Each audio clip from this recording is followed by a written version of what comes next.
Hey, you're gonna love today's episode because it's no bull. We went to the Badlands National Park in South Dakota. The skies turned from cloudy to beautiful blue when we arrived. It was awesome, hot, we were having a great time. It was like a Martian landscape. It was all sandy and rocky and all these cliffs and crazy formations just popping out of the ground everywhere. It was really cool. The peaks of the formations were all jagged. We drove the 35-mile paved loop. It was pretty much all hills and turns. It was quite the drive.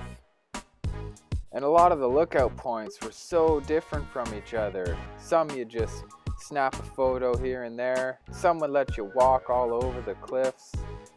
Sometimes you could even follow the path out for hundreds of feet, just looking down at sheer death on your right and left. It was far beyond our wildest dreams, and I would suggest everyone go and check this place out. And at the end, we got our first stamps in our national park's passport. Right on, starting a perfect trend. The buffalo were just hanging out at the end of the park, and they looked so good in their pasture, we decided to join them. Diane playing doorman, but there was no valet service. We had to drive that bumpy road, but it wasn't too long, and super worth the trip. It was actually an area that some previous travelers told us about, and man, are we happy they did.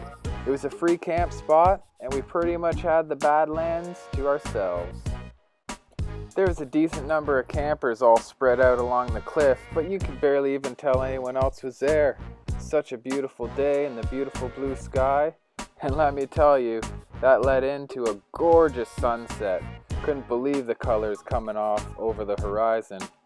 We had a nice walk along the top of the cliff, and then just relaxed and enjoyed the perfect end to a wonderful day. Hey, thanks for watching this leg of the trip. Leave a comment, let me know how you liked it. And as always, don't forget to share, like, and subscribe. See you next time.